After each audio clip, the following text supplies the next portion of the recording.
And then following the introductions, which should be about 15 to 20 minutes, you can submit further questions either using the chat function, or if you have it available to you, you can raise your hand and turn on your webcam so we can see you and ask your question that way as well, if you prefer.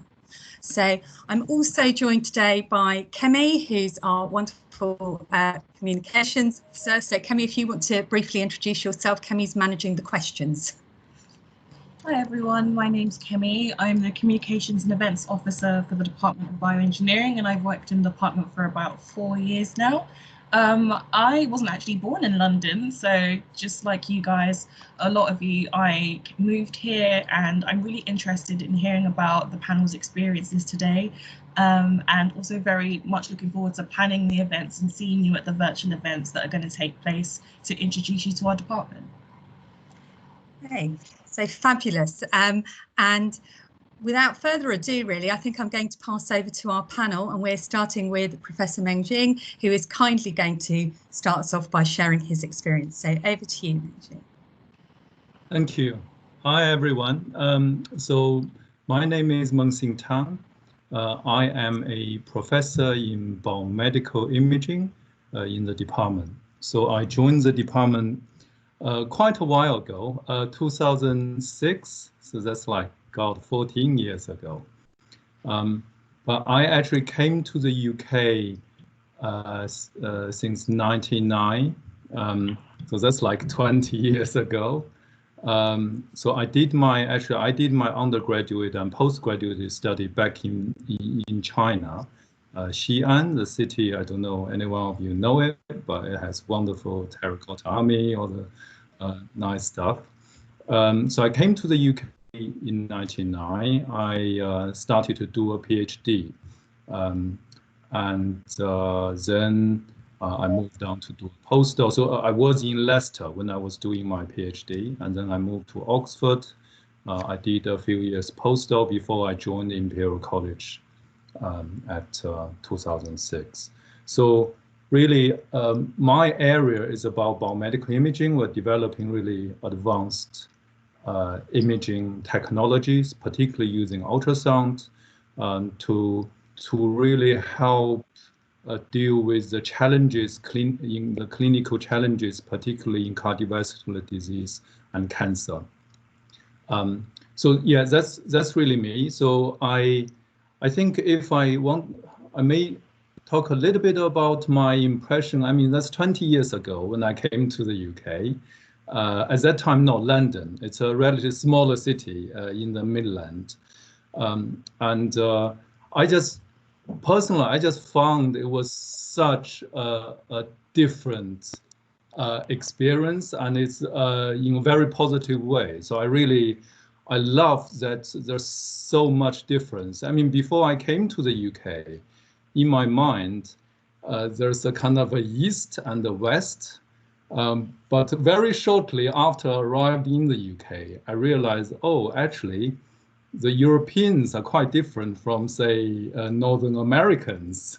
Then later on, I found actually even within the Europe, there's so much different culture and different things going on. I mean, I would say British is probably in many ways different from, for example, French or Italian or Greek. And later on, I found that even within the UK, we have Scotland, we have London, we have so really there's lots of rich culture and variability. It's just I find them wonderful. I really love them, so I guess that's kind of one of my very kind of memorable kind of feeling of the impact when I came to the UK. Just learn the culture, learn what's going on, then I moved to Imperial College. I think, I mean, I'm sure you all already know Imperial is one of the best university on the planet, and it's constantly ranked top 10. I'm saying this with evidence, so I'm not just blowing my own trumpet. Also, I find what attracted me to Imperial College. I mean, I was also in Oxford. I spent a number of years in Oxford. At the Imperial, because I mean, we are doing multidisciplinary research. So we learn lots of things from different disciplines. And I always find it's actually so much easier to find people who know stuff that you don't. There are just so many. I mean, we have like a number of faculties, and there are so many departments specializing in so many different things. It just makes my research experience so nice. And also, I mean, we have quite a high entry level for teaching, for like admission in terms of both undergraduate and postgraduate. So our students are also all wonderful. I mean, you teaching our student, I mean, from my perspective, is absolutely a delight. You always got the question, you know, oh God, I don't even know the answer to that question. That's where like you know that they're really brilliant. So maybe I don't want to take too much of the time. One thing I probably want to say is I do remember, I mean, really now we all have this situation of the pandemic, the virus, etc. So I've been working from home for like 3 months now. I find it actually quite, I mean, in the beginning, I mean, it feels strange, but now I kind of get used to it. Sometimes I find myself even more efficient because you don't need to travel, and then you can reach anybody anytime on Teams on this online network. So actually there are some upsides with it. We obviously do not go out as often as before. I do remember there's some concerns from certain students. I mean, I think it was it Kemi or Jane, you mentioned like potential fear for our prospective student coming from overseas, the potential fear of any potential discrimination or maybe racism, etc. I think one thing, just to be honest, I think racism, I mean, it exists on the planet, just in every corner. I think that is something that's a fact. They exist in different forms. But one thing I would really say is, I have been here for 20 years now. I have not experienced any direct racism towards me. Of course, I might be lucky, or anything, but really I haven't. And I do feel like knowing, because living here for a long time, also I travel a lot. I mean, part of the academic job, I do attend conferences, I go to lots of different countries. And I do really, to be honest, I really do find Britain as one of the most open and tolerant society, if not the most open and tolerant society. That's really how I feel about it. But I will stop in here, and I would be very happy to take on questions after all panel members have given their thoughts on their experience. Thank you.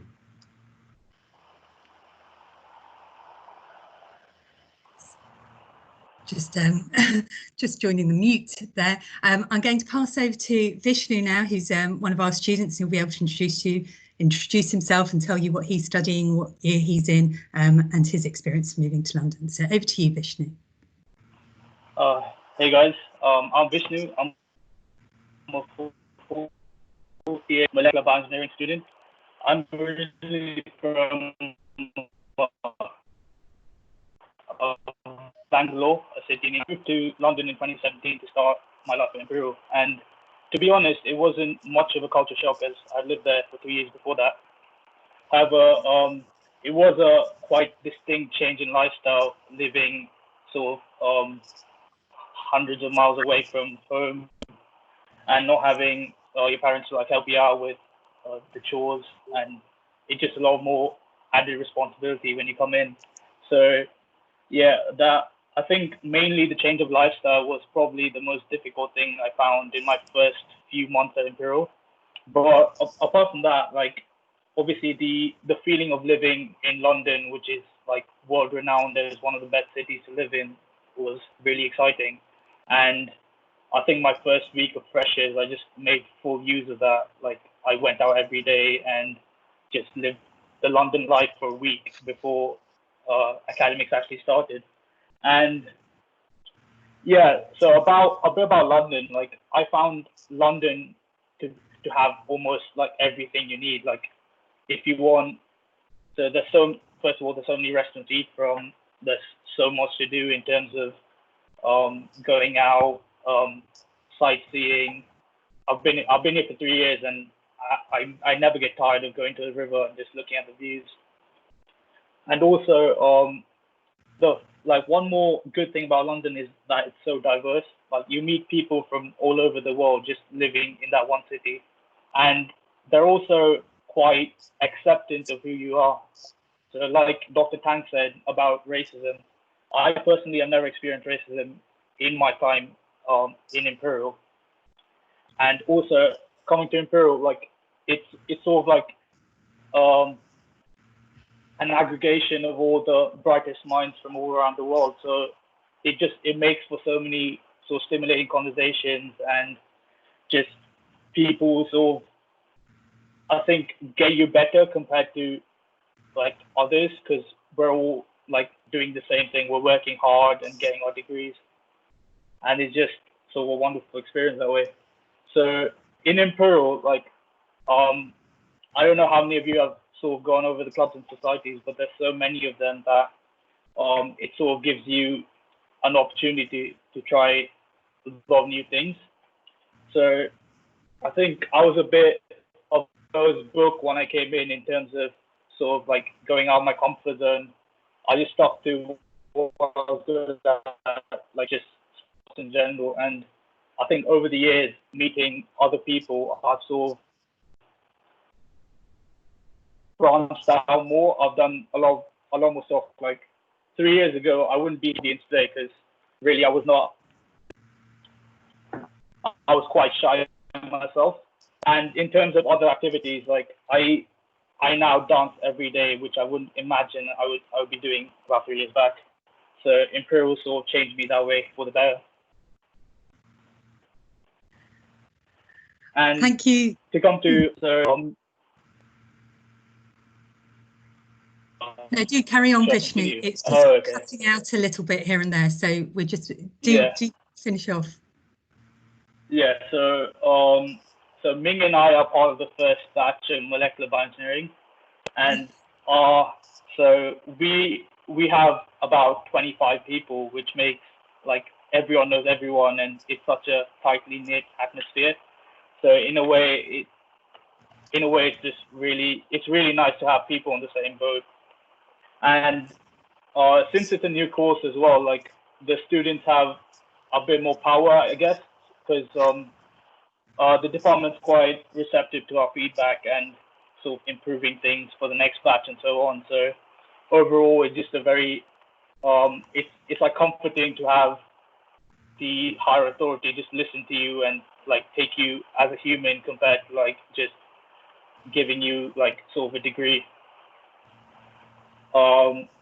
I think I'm like sort of going over, so I'll be happy to answer any questions because I'm sort of running out of things to say as well. So thank you all for listening. Thank you very much, Vishnu. So, do feel free, people, to put questions in the chat that we can deal with after all our panel have introduced themselves. So I'm going to pass over to Kashmira now, who will give you her interpretation of her move to London. Thank you. Hi, everyone. Thanks for attending. Seems like almost yesterday that I was attending this webinar 2 years ago, so time flies. My name is Kashmira, and I've just completed my second year of molecular bioengineering, and I'm from Malaysia. So I joined Imperial in fall 2018, and moving to the UK was a big step for me. I was the only child, did not end well with my parents. My parents were really sad all the time, but kind of like Vishnu touched, it's definitely a new experience. It really changes you as a person, and you really have this newfound independence. It makes you look at things at a new perspective of sorts, and all the responsibility, everything. It really carves you out as a person. So honestly, had quite similar experiences. So maybe I'll touch a bit more on the technical side of moving, so like visas and things like that.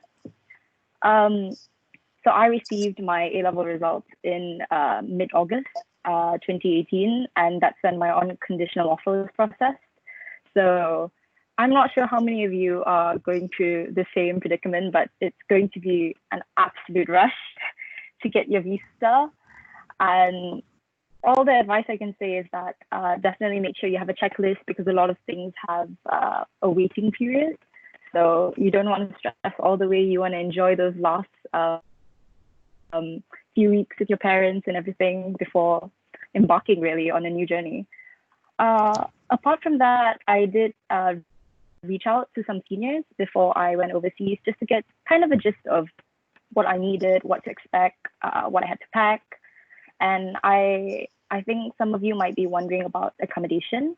I personally wanted to experience the whole university halls and everything. So I applied for first year whole accommodation, and I was in Eastside. So if you guys have any questions later on, feel free.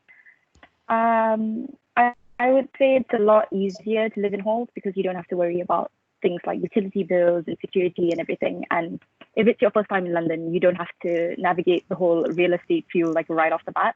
It gives you enough time for the following year maybe to do enough research. Yeah, moving to a new country, even a city, really, it's a big change. It takes a bit of time to get accustomed to how everything works. And I personally am lucky in the sense that I didn't have any language barriers of sorts, but definitely don't let that hold you back. As an international student, since we're on technicalities, I think one of the most important things to prioritize is finance as well. So I was lucky enough to sort out my bank before arriving, but a lot of my friends had to set up their accounts. And let me tell you, it is quite complicated. There is a waiting period, so just maybe something to look into, but don't stress about it. I overpacked is an understatement. Oh, it looked like my entire family was migrating. If I'm being honest, I really didn't need that much stuff. Like Vishnu touched, London is an extremely big city. You can find pretty much anything. And so I'd recommend just bring it instead. Maybe a bit like something like that you might only find in your country, maybe a bit harder to get. But yeah, don't overpack like I did. Oh, it was not worth it. But yeah, a lot of resources can be found on the Imperial Student Guide, student blogs. There's a lot of resources out there. Feel free to check those out in your free time. But really, I wouldn't worry too much. Kind of also, like Vishnu touched, seems like we all have similar experiences with societies. So there were loads of societies in Imperial, and they'd all be willing to help you out. I definitely recommend like putting yourself out there at the beginning, maybe attending like the social ice-breaking events held at the start of the year. I personally met my closest friends in halls on my first night. I met another close group of friends of mine in societies as the year went by.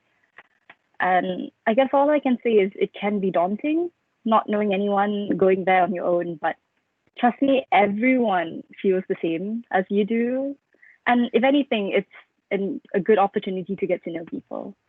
So I've definitely had some interesting experiences the past 2 years, and all I can say that it was absolutely worth taking this leap to go study overseas, especially at Imperial. Thank you very much. And if you have any questions, yeah, feel free after. So thanks again, and we'll pass over to Ming now to give his interpretation. So hi everyone, my name is Ming. I'm from Singapore, so quite close to Malaysia. And yeah, so my same as Vishnu, I'm going to be in my 4th year next year in the molecular bioengineering degree, and I'm very glad that our degree is expanding. So we have 25 people, but I'm sure we have about 50 by next year for the incoming cohort. So I'm very glad to see that there are more of you. I'm very glad to meet you guys next year. So moving to London for me, well, I would like to say that it wasn't like that great a shock, but to be honest, like as Kashmira said, settling off your administrative stuff, I think that was the most daunting part. Like coming to London, like actually being in London was far easier than like actually settling all the administrative stuff that you have to settle before you come into the country. So definitely follow Kashmir's advice. Go sort out your visa as soon as possible. Then you can like sort of just take a break and just say goodbye to your friends and your family if you're coming over. And then coming over to London, yes. So I had to take like a week to myself to get ready for all like get the even the most minute details. Like if you're coming here, the biggest shock isn't necessarily going to be cultural. It's going to be like you're going to be living alone. So you have to get your bank settled. You have to get your phone settled. You have to get your room settled. You got to buy your bed sheets. You got to buy your pans, your pots, and everything. So it's really about like becoming more independent. So that's one thing that I'm sure you guys by now should be able to do it, but it can be quite a shock when you're suddenly thrown in a situation like that. But then it comes to the point of making friends, and in my first year, I was quite a shy person. Actually, I'm still quite a shy person, but I didn't actually find it too hard to make friends. So the biggest shock in terms of culture to me was like um, people who come from Europe or come from like the UK, they at first it seemed like they talk about different things, or like they like will I be able to talk to them? Is there anything in common we have with them? But like actually, like if I mean if I just like sort of just stepped out of my comfort zone and be like, oh I'm just gonna talk to this random person because like it's like the first week of moving into London and everyone is new and nobody cares if you're like, you know, where you're from. So and nobody has any friends. So let me just try and make some friends. And yeah, and it was so weird because like when I first stepped into Imperial and the first time I met all of my friends and it was so awkward because like no one was talking and like literally the person that sit right next to me literally just started talking to him and he's literally now my best friend. So it is amazing like what this environment is and how easy it is if you just like, you know, just started being more confident and like, yeah, if you're shy, that's basically it. Be more confident. And it is so international, as Professor Tang and as Vishnu and as Kashmira has mentioned, the whole environment of London is really a melting pot. Like you have so many different nationalities, and it is such a great opportunity to actually expose yourself to this cultural exchange. You see, and it is quite interesting because like societies are quite a big thing in university. There are many different societies. There are national societies, so like Singapore Society or Malaysian Society. These are very great resources that you can tap on because the societies can provide you with a lot of help. They can provide you with so much guidance and so much support, and they also form a community for yourself.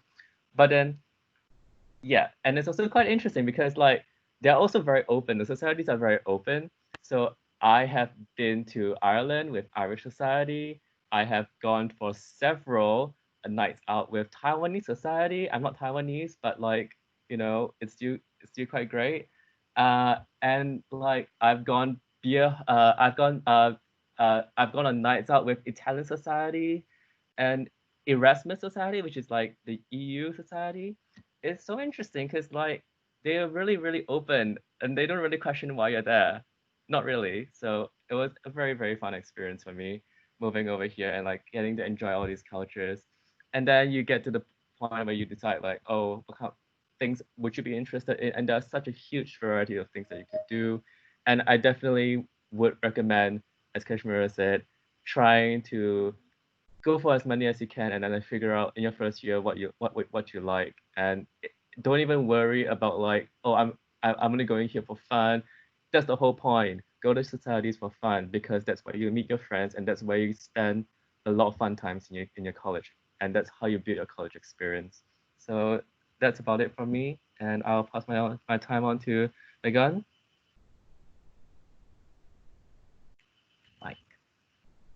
Megan, you muted. Megan. Sorry, I was muted. So my name is Meghan, and I moved to London from Kenya.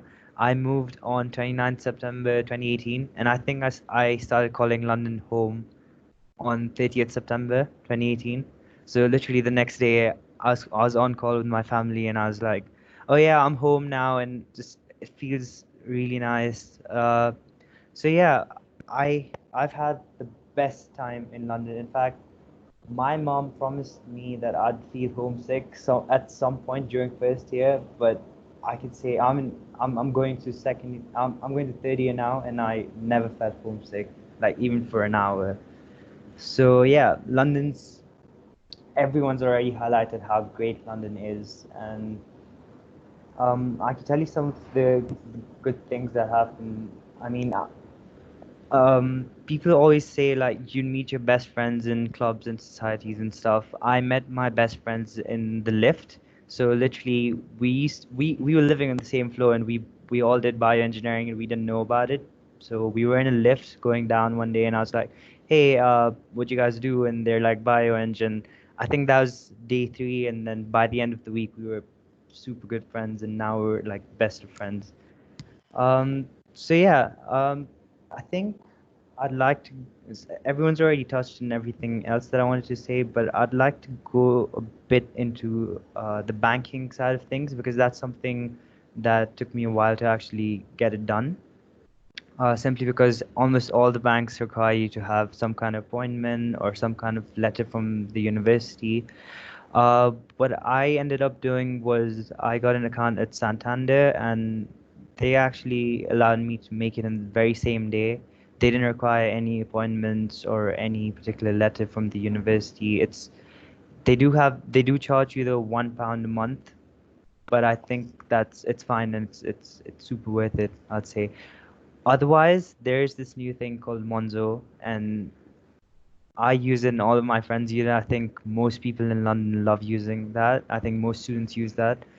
It's super nice. So Monzo is an online bank. They have 0 branches all around the world. So all you have to do is kind of send them a video saying, "Hey, I'm Mekan and I want to join Monzo," and you need to send them a picture of your passport, and they kind of let you open your account. And it's a super nice bank.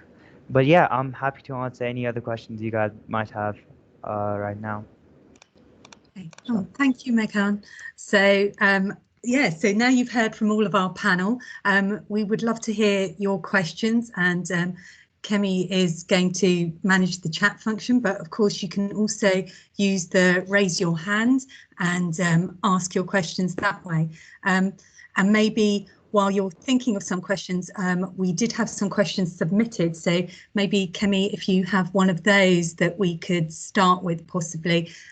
Please do take the time to ask your questions though.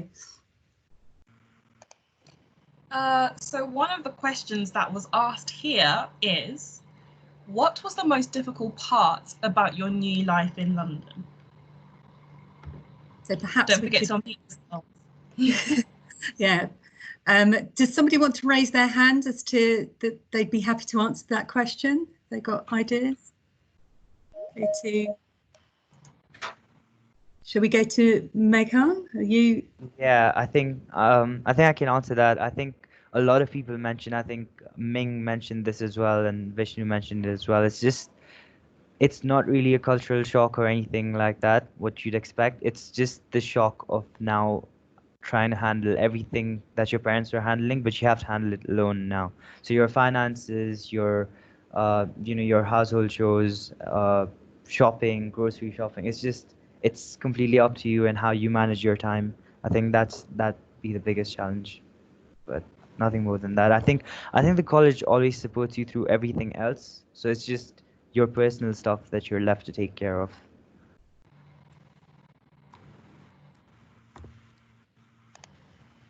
I see a question saying, where did I say I was from? I'm from Kenya, so I moved to Kenya when I was 4, and I grew up in Kenya. And I moved to London when I was 19.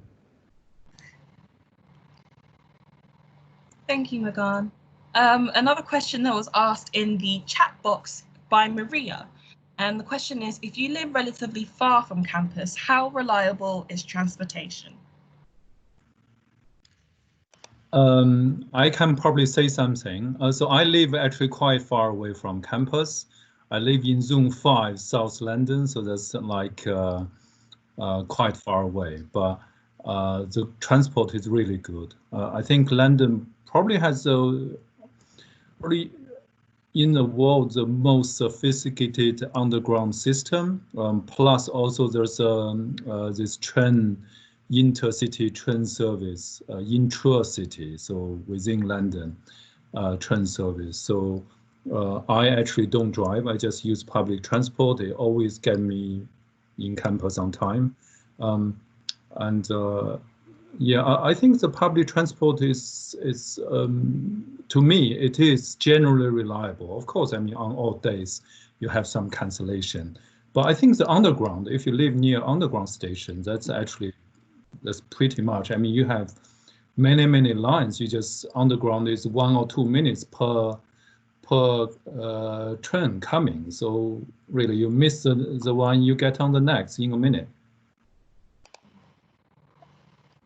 Just to expand on Mengxing's, sorry, go on. Sorry, no, go ahead. Sorry. I was just going to say, just to expand on Mengxing's answer, like London's divided into zones, obviously. So South Kensington, where the campus is based, is in Zone 1, and that's in central London. And then as you get further and further out, the zones go higher and higher. So obviously, if you live in Zone 5, it's a little bit further away from Zone 3 or Zone 2. But London is very, very connected, super connected. Yeah, I just wanted to add, like, in my first year, as well as my second year, I was in Zone 2, so I lived in North Acton, the university accommodation called Woodward. And I don't think I ever had any issues with transportation as such. We have those occasional cancellations, as Dr. Mengxing mentioned, but that was it. And I think you actually make good friends on the tube as well, because all of you will be traveling around at the same time, like around 9 o'clock in the morning, or like 8 o'clock if you live in North Acton, to get to uni by 9. And you'll meet a lot of people from your course, and you guys can form groups and travel together and stuff. I think it's a really nice experience.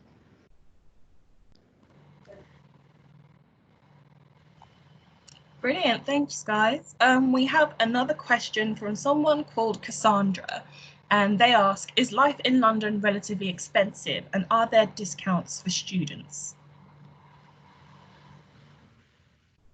So I can try and answer this, and I would say that yes, London is relatively more expensive than its surrounding places, but it is manageable if you know exactly where the bulk of your expenditure comes from.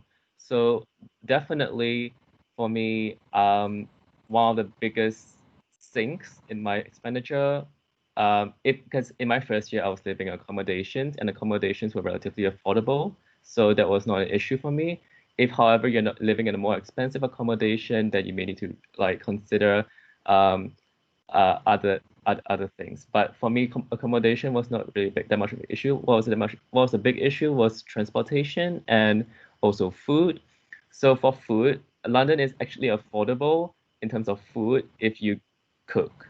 So if you know how to cook, or if you learn how to cook, even the most basic meals is very good. On days that you don't feel like cooking, there are things in Tesco, which is a major supermarket brand, or Sainsbury, called meal deals, and they are relatively affordable as well. So meal deals are like where you get like a main, a side, and a drink, and then it comes as like a sort of package deal, and it's slightly cheaper. It's not sustainable, but it's if you don't feel like cooking. And then yeah, our restaurants are in London. Restaurants are great, but they're also very expensive. So try and cook. And then another thing is transportation. If you know they're going to travel a lot, don't pay for each individual trip. If you know that in that month you're going to travel a lot, or in that week you're going to travel a lot, buy a travel pass. Or if you can and it's feasible, invest in a bicycle. And are there any discounts? Yes, there are so many student discounts. As a student, you are entitled to so many free deals. Like there are things such as uni days where there's always a discount on it. If you are a student and if our theaters open, or if our musical venues open and you want to watch a concert, or if you want to go to a museum, there are always student discounts. There's always a cheap student ticket out there. So do look out for those. So yeah, if you know where your costs come from and you know all these like little cheats here and there, definitely it's affordable. Yeah. Just to add add to, on, no, go please on. go ahead. Please go on. So in terms of student discounts, I'd say hold on to your student card everywhere you go. If you're not sure there's discount, ask for a discount and flash the card, because most likely there will be discount. And to be honest, London is probably one of the most student-friendly like cities in the world. You can find all kinds of apps, discounts, resources on transport, food, everything, if you just look, really. But yeah, I'd say in terms of discount, London is one of the most student-friendly cities in the world. But yes, it is also then expensive. Just to add to the discounts, actually, I know at Imperial there's a sporting facility, and I believe most of the facilities are free for students. But if I want to go to there, I actually pay quite a lot. So it's a specific discount for students, but not staff.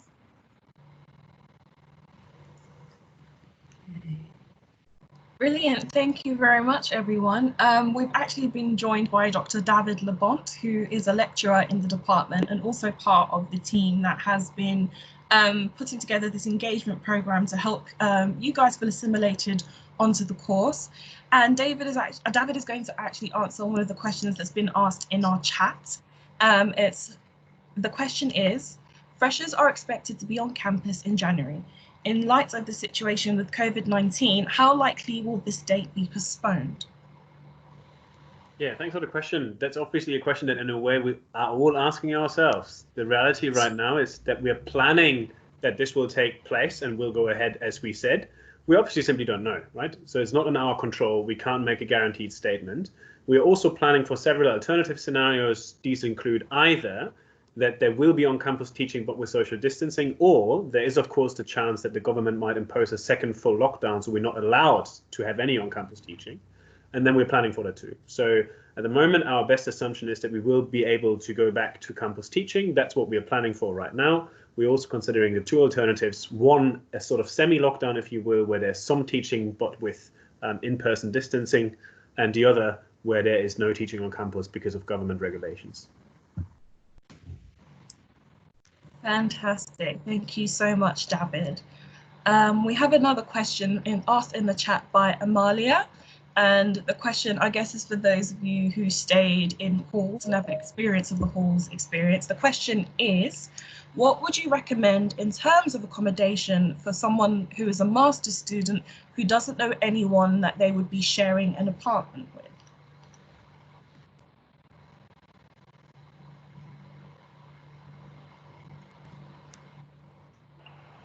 Yeah, I think I can take this. Yeah, so basically, I know people who are master students who moved into London last year, and so like myself, they've used something called Spare Room, where a lot of people put adverts out about themselves and they're looking for people to stay with and get private accommodation.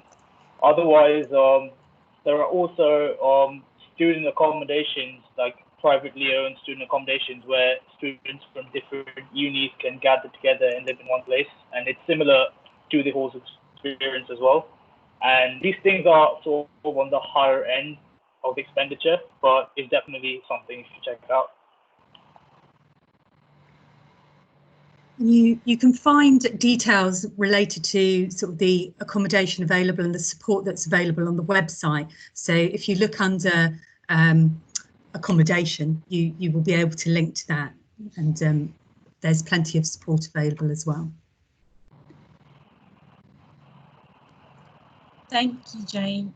So just to remind you all that you can submit your questions using the chat function, or if you prefer, you can use the raise your hand function and then ask your question to the panel yourself.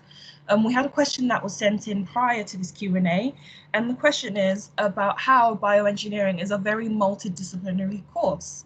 So how would you recommend that students adapt quickly for topics that they're not necessarily good at? So for example, they're good at biology and chemistry, but haven't really done much with programming. Right. Maybe I'll say a few words about this from my perspective. So I teach something called digital logics, and it is a part of the computer fundamental. I find actually in my class there are students who have done this kind of stuff before, but many of them have no idea what that's about. So there's always a kind of a different incoming levels when I do the teaching, but actually this is not unique for my course. For many of the courses are like this. So really, if you feel like there's one subject you're really kind of having not done anything and you find it difficult, you're not alone, because there are almost everyone will find some subject, because this is such an interdisciplinary program. And everyone probably will find something difficult, and I guess you just need to put in a bit more time on that, and you will find some of the course you're very confident with, and you don't need to put in a lot of time. But that's from my perspective. Brilliant, thank you, Mengxing. Does anyone else on the panel have anything to say on that before we move on? I think just about the programming bit.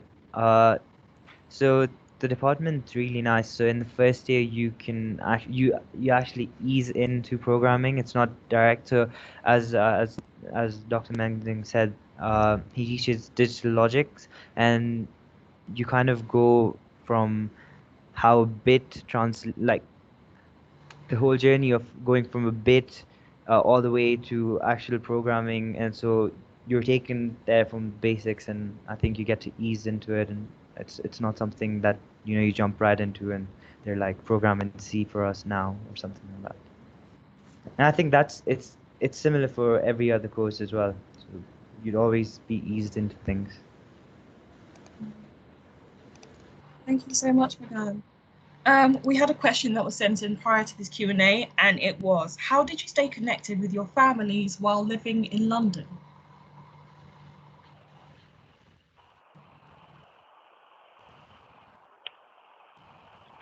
Kashmira, did you want so to answer? I don't mind taking this. So it might be hard at first, especially because in my situation, I was the only child.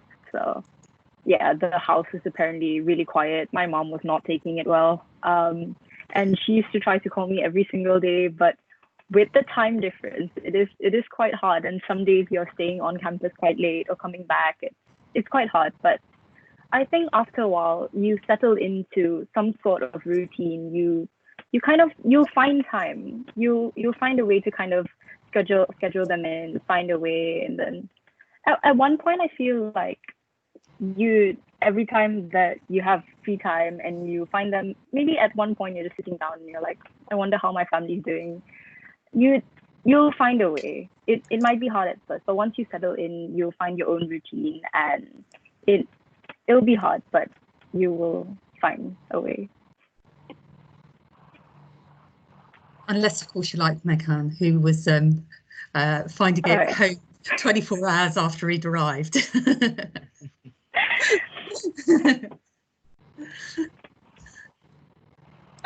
Brilliant. Sorry, I'm just going through the questions to find some more that were asked. So someone asked, how easy is it to cook your own food in halls?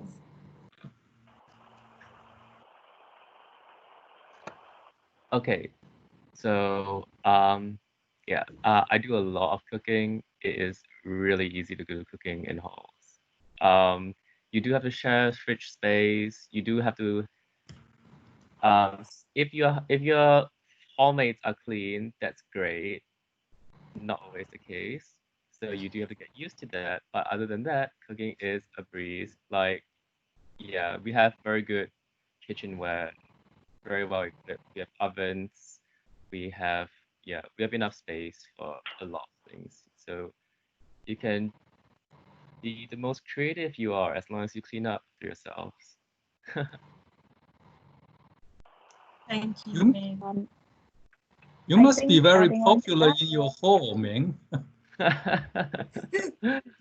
I wouldn't. I mean, I. I was actually going to say, although it was some time ago, I think there's adding. also. Sorry, go on, Kashmira. Oh no, go ahead.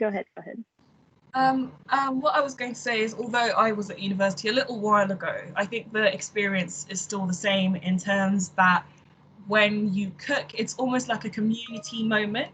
You come in and everyone's cooking and everyone wants to find out what you're cooking.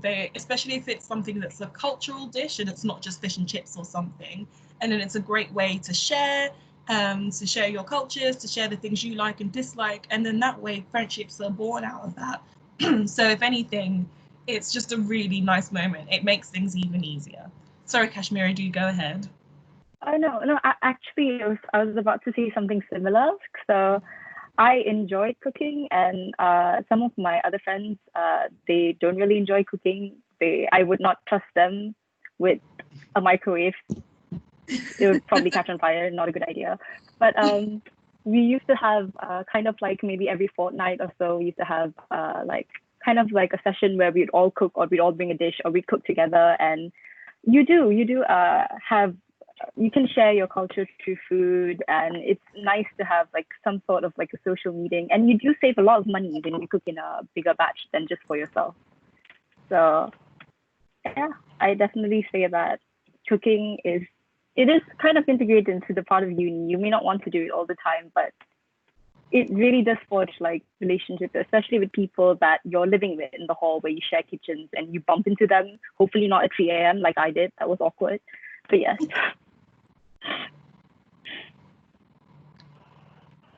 Wonderful. Thank you so much, Kashmira. Another question that's been asked in the chat is, are there any apps that help you integrate yourself into London, such as apps with deals of the week or apps for transport and things like that? Oh, I mean, definitely. Let me see what I have on my phone. So, I mean, it depends on what you mean by integrating into London. It really depends on what you want to do. So, firstly, a lot of events they're organized. A lot of the tickets are sold through Eventbrite. I don't necessarily go to Eventbrite to find events, but a lot of events are on Eventbrite. That's spelled event and then BRITE. And then if I want to find like a ticket for like a musical or like a theater, there's this very convenient app called Today Tix, which is Today and then TIX. And then if I want to find a concert for like that's like £5 because it's for students, there's this thing called Student Pulse, which is student and then PULSE. And then if I want to try and get Hamilton tickets, okay, but Hamilton is no longer showing because of COVID, but well, there's an app for Hamilton. And then there is always like uni days. So uni is like UNIDAYS, fantastic. A lot of deals of the week, deals of the month kind of thing, persistent deals, all the deals you want, a lot of it on that. And then, yeah, I think that is about it. If you want to find a cinema, like, yeah, Cinemap is great, which is just CINEMAP.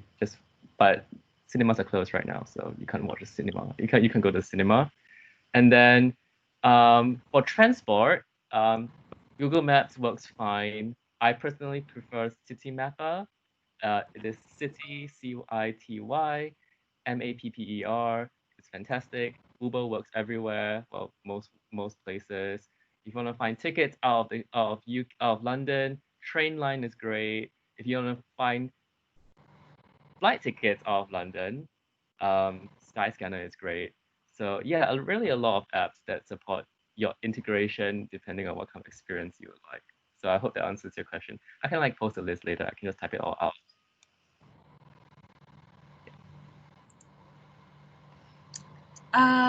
There is a question from that's been asked in the chat box, and it says, for 2024 students, in view of the COVID-19 situation, will companies and enterprises come to our campus for recruiting as usual? I don't know if any Mengxing or Jane wants to answer that. I think I could answer that, but if either of you want to go first.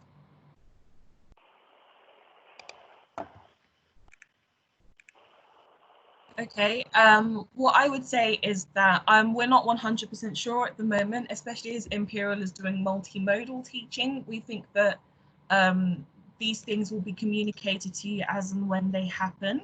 If you're specifically worried about companies and enterprises, we actually have a member of staff who deals with these things. His name is Robert Ferguson, and he acts as a liaison between industry and students. So you could always approach him and ask him any questions about those kinds of things as well. I see that David's popped back into the chat. I don't know if he wants to answer this question as well.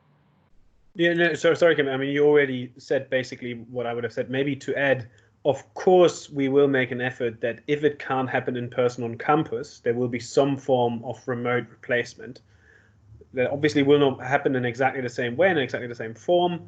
But in principle, we are well aware of the need of these interaction opportunities with industry to find placements, etc. And we will endeavor to make them available as per normal. In the light of the COVID situation, it might have to take a different form, but there will be some form of interaction. Brilliant. Thank you so much for that, David. And thank you for the person who asked that question. I'm sure it was on some people's minds as well. We have a question from Angela. And it says, is there a Facebook group or some kind of way in which we can get to know each other and make friends with our course mates, since we won't be able to meet in person at the start of the course?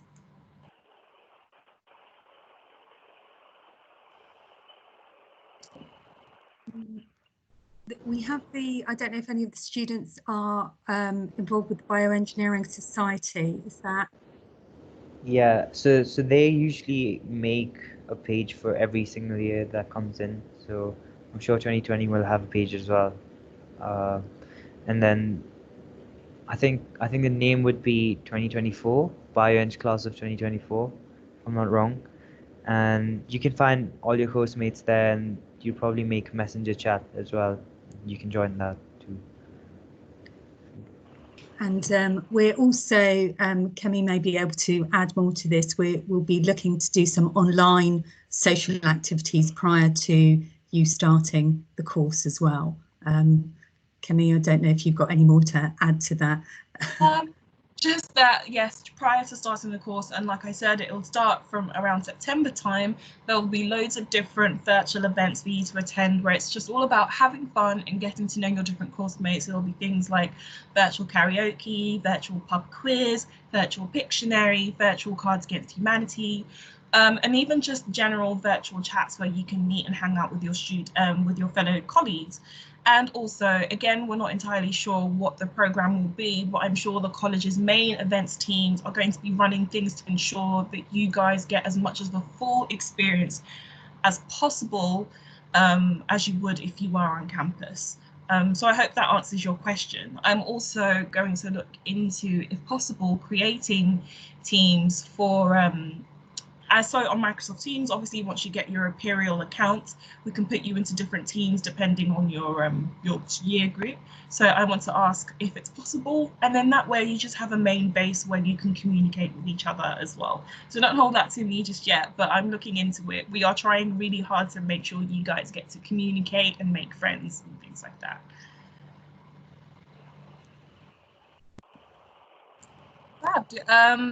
I just have another question that was sent in prior to this event, and the question was, how did you budget your funds for living in London? Were there any specific tools that you used to make sure that you were like living smart when it came to money?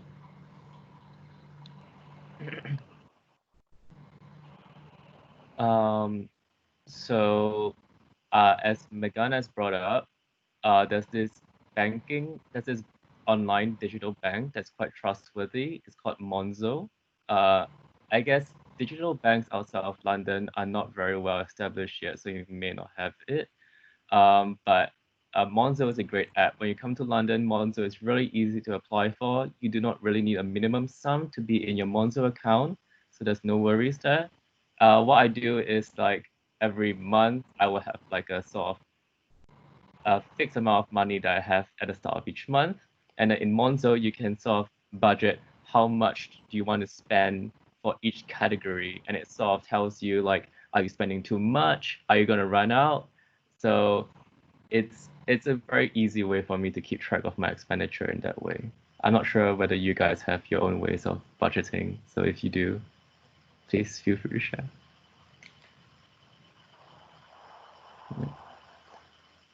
But other than that, yeah, I think Monzo is a great app and you should get it. Thank you very much, Ming. So sorry. Go on. No.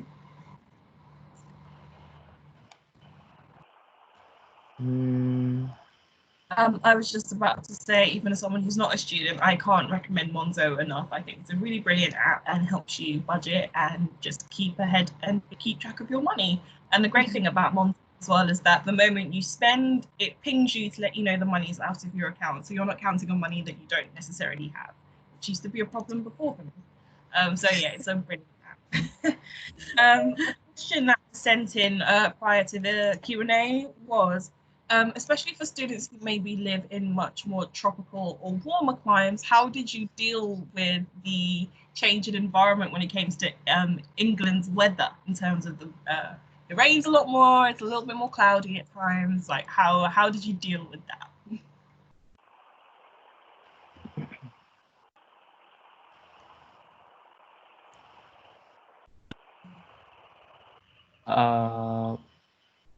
Okay, so I come from a tropical country. So coming to London in autumn, if I come in autumn, it was really like air-conditioned weather. It was like really nice. But yes, it does rain a lot in London, but we don't have torrential rainpours as in tropical countries.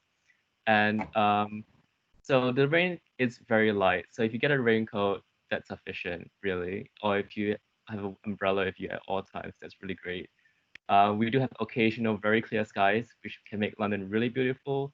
But yes, London does rain a lot, and that's something that you have to get used to, and try and keep your spirits up. You know, don't be too dampened by the rainfall, because it can really dampen your mood. Like, trust me, in winter when the hours end at like 3 p.m., when like it's nighttime after 3:30, it can get a bit sad. But as long as you have things to do, and as long as you have things to keep you occupied, you'll be fine.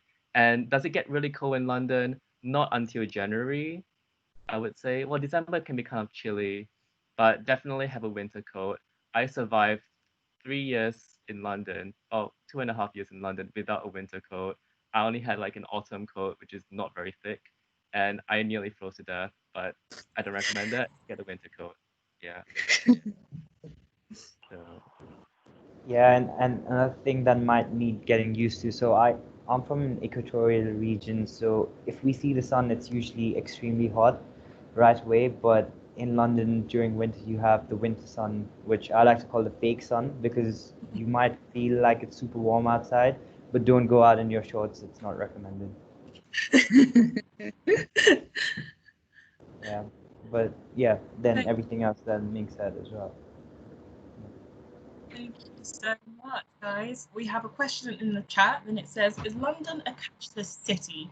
Is there a need to carry physical cash around? The answer is no. This is literally all I have right now, and this is sufficient. This is literally what I bring out of my house. And with COVID-19 around, almost every service is going to be contactless or it's going to be with card. So you don't need that much cash.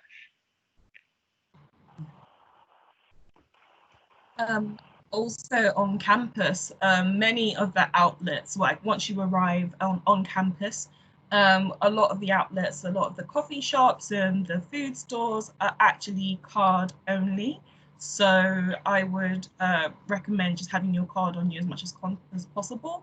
If you want, maybe carry a tenner in your wallet for emergencies. But apart from that, yeah, you don't really need cash to travel around. There's a question that's been asked a couple of times in the chat, and I imagine it would be for, say, either Jane or maybe for David. And it was just asking about the deadline for master students to verify English language test scores and degree documents and things like that. I don't know if you know the date offhand, Jane, or if it's something that you could, contact this person directly to answer, or I mean. Yeah, I think the person is best to contact us directly. It's different depending on the individual. So contact us directly, and we'll get back to you immediately. Just bioengineering, PG admissions, and or email me directly. Okay, thank you. I think we're coming to our end, Kemi. Looking at the time. Gone past half an hour, so I just wanted to double check if there's any more last minute questions anyone wants to ask before we wrap up at all. No, I think we're all good. And can I just then thank the panel very much. I do hope this has been really helpful to everybody. We do have a feedback form as well, so I will post the link to the feedback form, as this is, one of the first kind of digital virtual Q&A panels that we've done like this. It would be really interesting to get your feedback, and if there's any questions that you didn't get answered, you can submit those in the form that went out before, or email us with those questions. So thank you very much to everybody, and we look forward to you joining our community in the autumn term, hopefully. Thank you. Thank you all. Thank you. Thank you. Bye. Thank you, guys. Thank you very much.